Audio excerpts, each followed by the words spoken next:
কবর অনেক বড় লম্বা। ও এই জায়গার নাম কি ভাইয়া? এটা হলো bypass Tulsiganga bridge. Tulsiganga bridge. তো ওখানে হলো বিশাল বড় কবর। এটা খেদমত করে এই হাজি সাহেবের হজের ঘরটা এমন করে মারতে মারতে নিয়ে আসছিল আর বেয়াদবির জন্য। এই সেই মক্কা শরীফ থেকে? এই মক্কা শরীফ থেকে ওই লোক কানতে কানতে চলে আসে ওই হাজি সাহেব। কোথায় থেকে?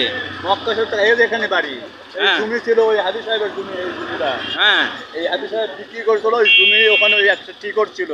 এই টিকটের কথা ওই হাজি সাহেব মানে খেয়াল করতো না এখানে মাজার আছে। হ্যাঁ, যখন কাজের লোক দেওয়া যায় বেচিছে রাজায় কিনেছে, সেই লোক কাজের লোক লাগা দেয়, দেওয়ার পরে ওই জমিগুলো কাটে।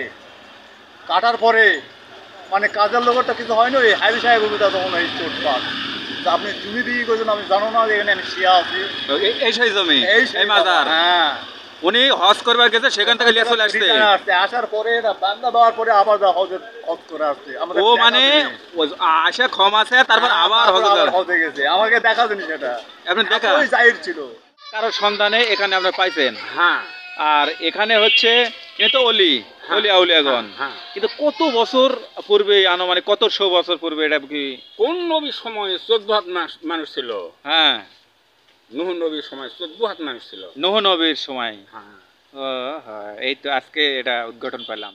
আমাদের নওগাঁ, এই নওগাঁতে, তবে আমি যতটুক ধারণা পেয়েছি, এগুলো রোজার সামনে সব কিছু কথা ওলি আল্লাহর বলতে নাই, কিন্তু আমি আপনারা জানেন যে অনেক রিস্কলি অনেক জায়গাতে ভোট জিন প্যারত বিভিন্ন জায়গাতে হুমকি ধামকি, আমাকে অনেক খুন গুম করার হুমকি বিভিন্ন। এই জীবনে এই ভিডিও করতে যা অনেক কিছু আধ্যাত্মিক অলৌকিক আপনার তো থাকেন, এরকম কিছু কিছু পেয়েছেন? বলা যাবে না, জানি ক্যামেরার সামনে বলা যায় না, তারপরে হালকা টাচ। হালকা তাহলে একটা কথা শুনি। আমি প্রথমে এখানে আসলাম, জি জি, তখন আমি পাট কিনে না দড়ি কাঠা বিক্রি করে এখানে খেদমত করি।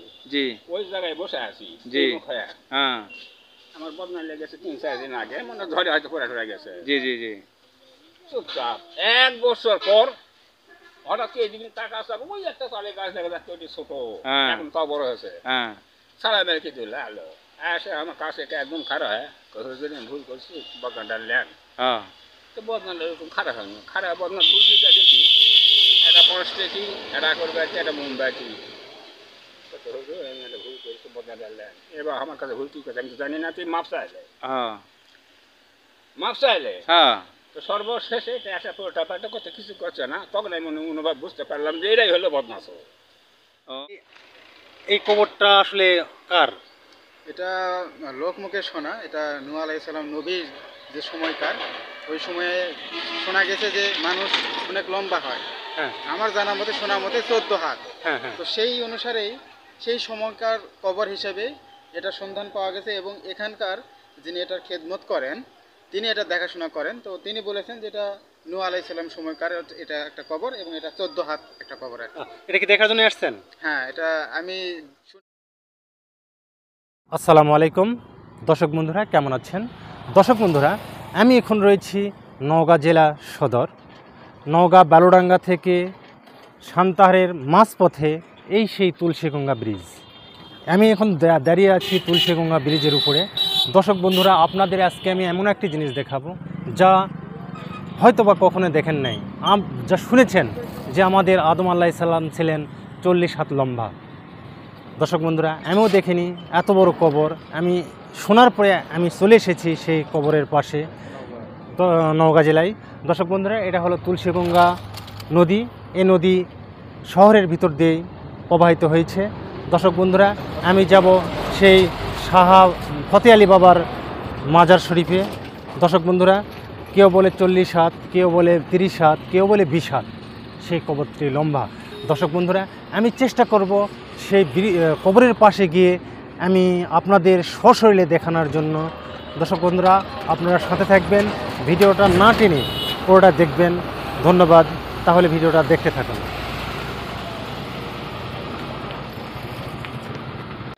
কবর অনেক বড় লম্বা। ও এই জায়গার নাম কি ভাইয়া? এটা হলো bypass Tulsiganga bridge. Tulsiganga bridge. তো ওখানে হলো বিশাল বড় কবর আছে। কত দিনের কবর? আমরা তো জন্ম হওয়ার আগে থেকে দেখতেছি, বা বাপ দাদারাও দেখতেছে। তাই? আপনি কতদিন ধরে দেখতেছেন?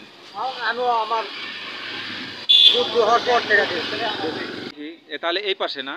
হ্যাঁ, এই পাশে রাস্তা দিয়ে নিচে নামলে। আচ্ছা, এখানে স্থানীয়রা তারা কিন্তু বলেছে যে এই তুলসীগঙ্গা নদীর এই যে পাশ দিয়ে কিন্তু নেমে যাচ্ছি আপনাদেরকে নিয়ে।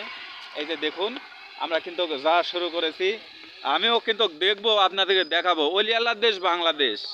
কিন্তু এই অলি কোথায় থেকে এসেছে আমরা বিভিন্ন ইতিহাস থেকে জেনেছি যে 360 আউলিয়ার দেশ বাংলাদেশ।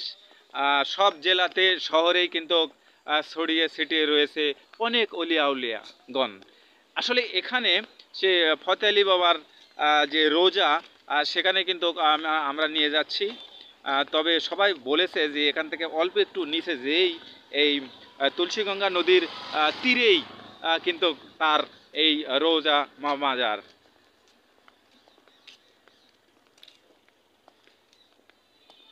তো যাওয়া শুরু করেছি।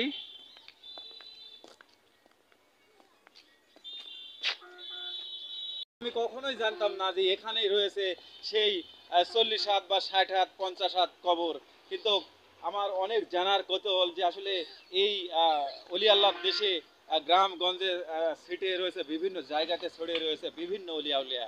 তো যাই হোক, আচ্ছা বড় ভাই এখানে মাজার কোথায়? হ্যাঁ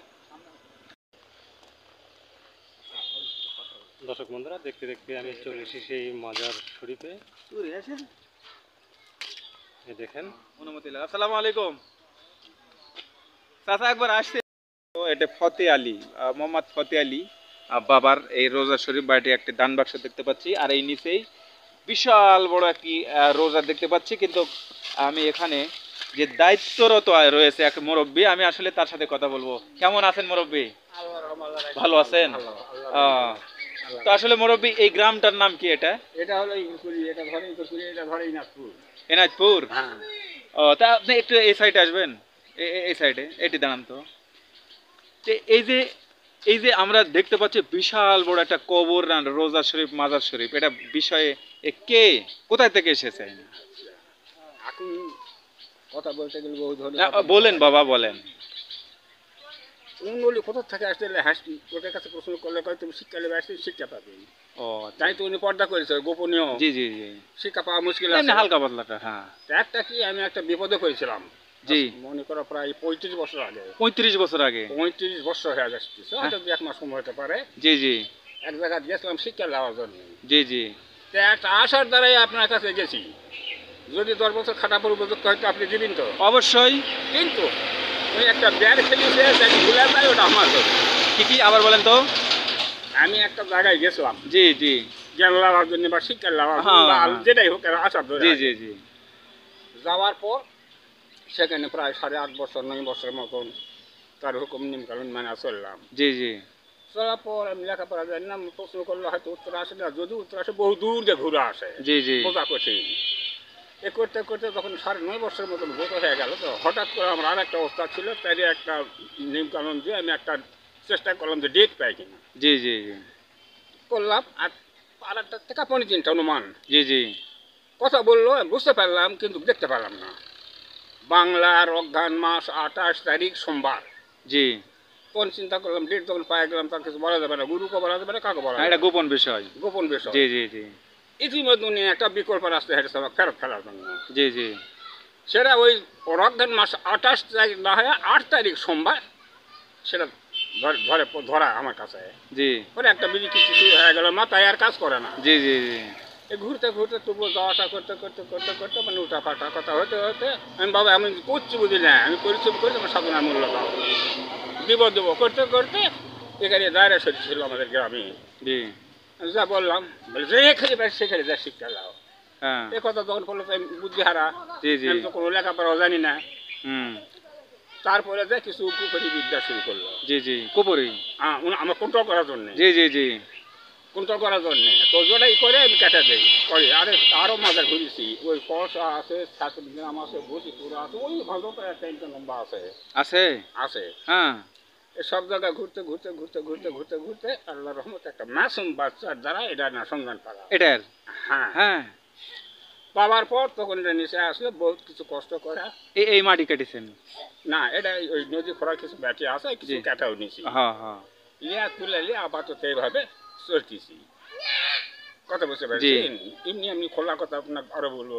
জি জি বুঝি। কিন্তু এখন আমি একটা বিষয় জানান তো, যে এই রোজাটি কারো সন্ধানে এখানে আপনারা পাইছেন, হ্যাঁ আর এখানে হচ্ছে এ তো অলি হ্যাঁ, অলি আউলিয়াগণ, হ্যাঁ। কিন্তু কত বছর পূর্বে, আনুমানিক কত 100 বছর পূর্বে এটা কি? কোন নবীর সময় 14 হাত মানুষ ছিল? হ্যাঁ, নূহ নবীর সময় 14 হাত মানুষ ছিল। নূহ নবীর সময়। হ্যাঁ, ও হ্যাঁ, এই তো আজকে এটা উদ্ঘাটন পেলাম, নূহ তার নবীর কারণ সময়। আমি লেখাপড়া জানি না, যদি টুকা ছুতাম জি, জি, জি। 35 বছরকার ইতিহাস আমি একটা একটা করে সব বলতে পারতাম। আচ্ছা, এখানে কোনো আধ্যাত্মিক অলৌকিক আপনি তো থাকেন, এরকম কিছু কিছু এটা পেয়েছেন? বলা যাবে না। জানি ক্যামেরার সামনে বলা যায় না, তারপরে হালকা টাচ। আর গায়ে তাহলে একটা কথা শুনি, যখন হ্যাঁ। আমি প্রথমে এখানে আসলাম জি জি তখন আমি পাট কিনে না দড়ি কাঠা বিক্রি করি এখানে খেদমত করি। জি ওই জায়গায় বসে আছি জি। মুখ হয়ে। হ্যাঁ আমার বদনা লেগেছে 3-4 দিন আগে, মানে ধরে হয়তো পড়ে টরে গেছে। জি জি জি চুপচাপ 1 বছর পর হঠাৎ এদিকে টাকা আসা, ওই একটা চালে গাছ দেখা যাচ্ছে, ওটি ছোট, হ্যাঁ। এখন তাও বড় হয়েছে। হ্যাঁ সারা মেরে দিল আলো আসে আমার কাছে, এটা একদম খারাপ হয়, কোথাও ভুল করছি বদনাটা নেন। হ্যাঁ তো বদনাটা এরকম খারাপ হয় না, খারাপ বদনা ভুল দিয়ে দেখি, এটা পড়াশটা কি, এটা করবে এটা মুম্বাই কি,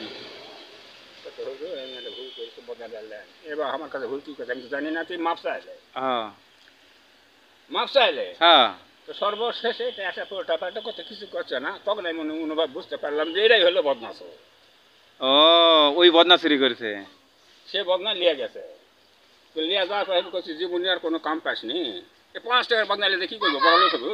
তাই তো। তখন 5 টাকা দাম ছিল, এখন বোধহয় 30 না 35 আছে। তারপরে ওই তো কান্দা কাটা তো চলে গেল, কারো মা করে জো পানে পাওয়া ধরে, আমার পাওয়া ধরে লাভ নেই, যার পাওয়া ধরে তাই পাওয়া ধরে। জি বহুত কিছু কাগজ বলে তো করে চলে গেল, এরকম অলৌকিক কিছু আছে। বুঝছি, ওই বদনা নিয়ে যে অবশ্যই কোনো ঝামেলাত পড়েছিল। বুঝছেন? তার পূর্বে আমি আসারও পূর্বে হ্যাঁ এখানে কটা ইটা ছিল লিয়ে গেছি, ওই ব্যাগ ওই পাশের লোক জি জি লিয়ে যাওয়ার পর যখন গুটান দিয়েছে, আবার সাবান লিয়ে আসে, সাবান দিয়ে ইটা ধুয়ে আনে খিয়া কাগজ মৃত্যু করে গেছে। মানে এটাও হয়তো বা সে চুরি করেছে এখান থেকে, ওই এটা আবার ধুয়ে এখানে রাখা গেছে। হ্যাঁ। কি একটা বিষয়। তা এখন কথা হলে তো ধর করে কিছু বলে না, হ্যাঁ যখন হ্যাঁ গরু বকরি খোঁচা মোচা অত্যাচার বেশি হয় হ্যাঁ তখন হয়তো একটু বেকার নীরব থাকে। ও আমাকে মতন তো ওদের রাগ লয়। জি জি, উনি দেখাও দেন, কিন্তু এটা ক্যামেরার সামনে আসলে আমি বুঝতে পারছি আপনি কি বোঝানোর চেষ্টা করতেছেন। যাই হোক, হ্যাঁ, এই তো ওই আমুর বাসের রাত্রে কাপড় নিয়ে গেছে, হ্যাঁ হ্যাঁ আমি বসে রাতে, রাত্রে এই চারিদিকে ঘিরে আসলে সুতাটার মনে আছে, হ্যাঁ ওই বাবার একটি কাপড় আসলে হ্যাঁ আমার নগর থেকে একটা লোক একটা টস দিয়ে গেছে, হ্যাঁ তাই আমি ওই টস নিয়ে ভরে আসি, জি মকরবের নামাজ বাইরে দিয়া পড়ি, আর দিনের বেলা এটা থেকে করি, ওর ব্যাট থেকে বাইর করি। জি জি জি ফজরের সময় চলে আসে, ফজর আদান যাওয়ার সাথে সাথে ওর থেকে আসে টস, মানে কে রে আলো নাই, হ্যাঁ তারপর টস না কাপড় নাই, তারপরে নিচে আসা দেখি ধরে খুলে দিছে, হ্যাঁ ওই ইয়া সুই খুলে দিয়ে কাপড় তুলে দিয়ে চলে গেছে। এক্সট্রা একটা কাপড় আমার কাছে ছেলে এটা দিয়ে তখন তাল্লাশি শুরু করলাম। জি তারপরে এক ছোট্ট একটা শোল, তারপরে জি জি বলছে দাদারও ওই লদি ওই দলের উপরে কাপড় আছে ওই যে ব্রিজের নিচে, জি তো ওখানে যাই নামলাম এতখানি পানির, নামে কাপড় টান দিয়ে নিয়ে আসলাম, তো নিষ্কার যেটা ওটা নষ্ট হয়ে গেছে, ওই কাপড়টা ফেলে দিয়ে গেছে, আর গায়ে যে কাপড়টা ভালো ছিল এটা নিয়ে গেছে। জি সুরে হ্যাঁ দেখো তো তাহলে। আচ্ছা চাচা, অনেক কথা হলো, যে এটা কয় হাত মাজার? 14 হাত। 14 হাত। আসলে আপনি একটু জানতো, একটু দেখান তো ওই পার, আমরা যাওয়া যাবে ওই সাইডে? হ্যাঁ হ্যাঁ যাবে না কেন, আচ্ছা। জুতা খুলে রাখা যাওয়ার নিয়ম। আচ্ছা, এটা তো হ্যাঁ। বিষয়। তো দর্শক বন্ধুরা, এদের দেখুন সেই রোজা, এই যে দেখুন দর্শক বন্ধুরা, এই সেই রোজা, ফতে আলী বাবার যে রোজা, আমাদের নওগাঁ, এই নওগাঁতে। তবে আমি যতটুক ধারণা পেয়েছি, এগুলো রোজার সামনে সব কিছু কথা অলি আল্লাহর বলতে নাই, কিন্তু আমি আপনারা জানেন যে অনেক রিস্কলি অনেক জায়গাতে ভোট জিন প্যারত বিভিন্ন জায়গাতে হুমকি ধামকি, আমাকে অনেক খুন গুম করার হুমকি, বিভিন্ন এই জীবনে এই ভিডিও করতে যা অনেক কিছু ঘটনা ঘটেছে। তবে আপনাদের বলতে চাই, এটা নবীর সময়কারই কবর, যেটা আমি গত রাত্রেই আমি একটু আভাস পেয়েছিলাম, যার মাধ্যমেই হোক। আর আজকে চাচার কথাও কিছু আমি কিন্তু এরকমই কিন্তু একটা বিষয় আমার কাছে মনে হয়েছে। আলহামদুলিল্লাহ না হয় কিন্তু যাওয়ার পরে অ্যাক্সিডেন্ট করে মানে উল্টা হয় এখানেই এখানে ওই ড্রাইভার ওটি কি যেন করছে তার জন্য। এই তার জন্য এই বেদবির জন্য আমার মনে হয় ওই কোনো বেদবি করছে তার জন্য এই কাজটা হচ্ছে। এবং আর একটা ছেলে ওই দিনই এখান থেকে মোটরসাইকেল গেল, এক পাক দিল কিন্তু হয়নি, কিন্তু পরে পাকে এখন এখানে এমন চিত্রেন খেলছে হ্যাঁ মানে সেটা আর বলা চলবে না, নিজের ঠ্যাং টুং দিয়ে চলা কঠিন তাই না? এইরকম তাহলে এই বাবার মোটামুটি একটা জাহির আছে। হ্যাঁ জাহির আছে এবং পবিত্র মাজার পবিত্র। হ্যাঁ এবং আপনারা তো ছোটবেলা থেকে এখানেই বড় হয়েছে। আমরা তখন চাই দেখি জানি এর খুব জেদ, তাই না? মানুষ খারাপ ব্যবহার করলে তাকে জেদ দেখাবেই দেখাবেই। হ্যাঁ এটা পারতো আমার নিজের বানাবি। আপনি কি কি জানেন আর? এরা মেলা কিছু জানি আমি। আর একটু এরকম ঘটনা ঘটেছে সাহেব যখন এটা খেজমত করে এই হাজি সাহেবের হজের ঘরটা এমন করে মারতে মারতে নিয়ে আসছিল আর বেয়াদবির জন্য এই সেই মক্কা শরীফ থেকে মক্কা শরীফ থেকে ওই লোক কানতে কানতে চলে আসে ওই হাজি সাহেব। কোথায় থেকে?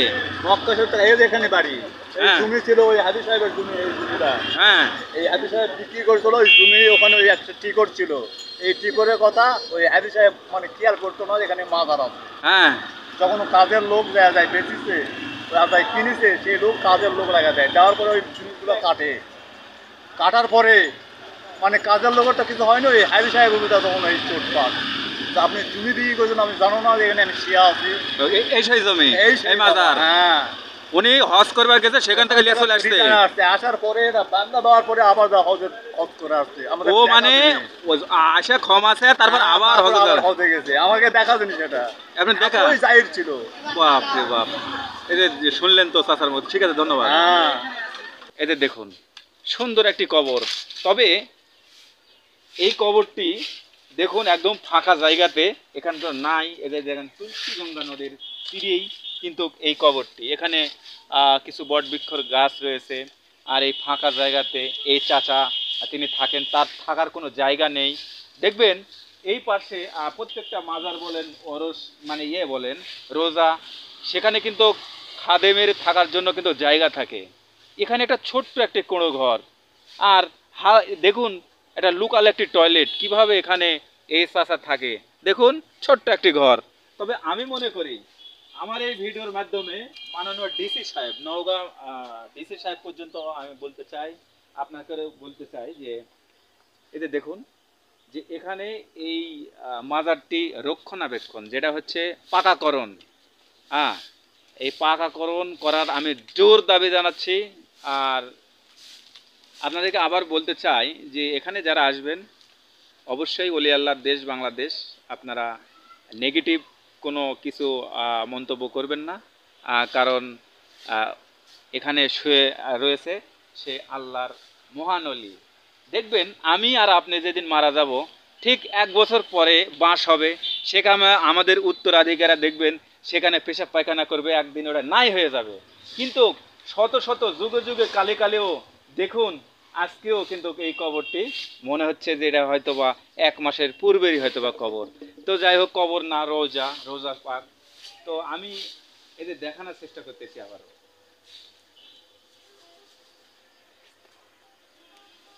সেই রওজা শরীফ দর্শক বন্ধুরা, আমাদের বাংলাদেশ 360 আউলিয়ার বাংলাদেশ। দর্শক বন্ধুরা দেখেন, এটা হচ্ছে নূহ আলাইহিস সালামের সময়কার সেই কবর। এটা এমন অবস্থায় রয়েছে যেটার কোনো রক্ষণাবেক্ষণের কোনো ব্যবস্থা নেই। দর্শক বন্ধুরা, যদি কোনো হৃদয়বান ব্যক্তি এখানে হেল্প করে তাহলে হয়তো এখানকার এটা খুবই সুন্দর হয়ে যাবে। সামনে তুলসী গঙ্গা নদী, তার পারেই এই সেই নূহ আলাইহিস সালামের রওজা শরীফ, যে 360টি আউলিয়ার দেশ বলা হয় আমাদের বাংলাদেশকে, তার মধ্যে হয়তো একটি আমাদের ফতেলি বাবা। হ্যাঁ, ফতেলি বাবা এখানে শুয়ে রয়েছে, কোনো সংস্কার হচ্ছে না। দর্শক বন্ধুরা আপনারা দেখেন যে কিছু কিছু জায়গা রয়েছে, যেমন মাহস্তানগড়, মানে এটাতে আমি উদাহরণ দিচ্ছি, দেখেন কত সুন্দর চাকচিক্য করে রেখেছে। বাট আমরা চাচ্ছি বা আমরা নওগাঁ জেলা থেকে জোরদার দাবি জানাচ্ছি যেটা অতি দ্রুত সংস্কার করা হোক। দর্শক বন্ধুরা ভিডিওটা কেমন হয়েছে দেখতে থাকুন, আমি আরও দেখানোর চেষ্টা করব। আসসালামু আলাইকুম ভাই, কেমন আছেন? জি আলহামদুলিল্লাহ। আচ্ছা ভাই, এই কবরটা আসলে কার? এটা লোকমুখে শোনা, এটা নূহ আলাইহিস সালাম নবীর যে সময়কার, ওই সময়ে শোনা গেছে যে মানুষ অনেক লম্বা হয়। হ্যাঁ আমার জানা মতে শোনা মতে 14 হাত। হ্যাঁ হ্যাঁ তো সেই অনুসারেই সেই সময়কার কবর হিসেবে এটা সন্ধান পাওয়া গেছে, এবং এখানকার যিনি এটার খেদমত করেন তিনি এটা দেখাশোনা করেন। তো তিনি বলেছেন যে এটা নূহ আলাইহিস সালাম সময়কার এটা একটা কবর, এবং এটা 14 হাত একটা কবর আর কি। এটা কি দেখার জন্য আসছেন? হ্যাঁ, এটা আমি শুনে খুবই একটা মানে কি বলে এটাকে, যে একটা আকর্ষণ জাগছে যে আসলে কি জিনিসটা, একটা মানে আগ্রহ জাগলো যে কি আসলে এখানে, এই জন্য আমি আসলাম আর কি। তাহলে আপনার বাসা কোথায় ভাই? আমার বাসা নওগাঁতেই। নওগাঁ। তার নওগাঁতেই যেহেতু এই কবরটি, আপনি কি জানতেন না? জানতেন এর না? আগে জানতাম না, আমি গতকালকেই জানছি আর কি, এই জন্য আমি আসলাম এখানে। ও আচ্ছা আচ্ছা আচ্ছা। আপনার নামটা কি জানতে পারি? আমার নাম শাকিব। ওকে, ধন্যবাদ ভাই, ভালো থাকবেন। দর্শক বন্ধুরা, আমি সেই নূহ আলাইহিস সালামের সময়কার যে কবর বা রওজা শরীফ, আমি চেষ্টা করেছি পুরা রওজা শরীফটা আপনাদের ঘুরিয়ে দেখাতে, এবং এখানকার যে অলৌকিক কাহিনীগুলো আপনাদের আমি এখানকার খাদেমের কাছ থেকে শোনানোর চেষ্টা করব। এবং দর্শক বন্ধুরা, যদি আমার এই ভিডিওর মধ্যে একটু পরিমাণ যদি আপনাদের ভালো লেগে থাকে, তাহলে আমার চ্যানেলটাকে একটি লাইক দিবেন, শেয়ার করবেন এবং আমার চ্যানেলটা সাবস্ক্রাইব করবেন। ভালো থাকবেন, সুস্থ থাকবেন। আবার দেখা হবে নেক্সট কোনো ভিডিওতে। আল্লাহ হাফেজ, আসসালামু আলাইকুম।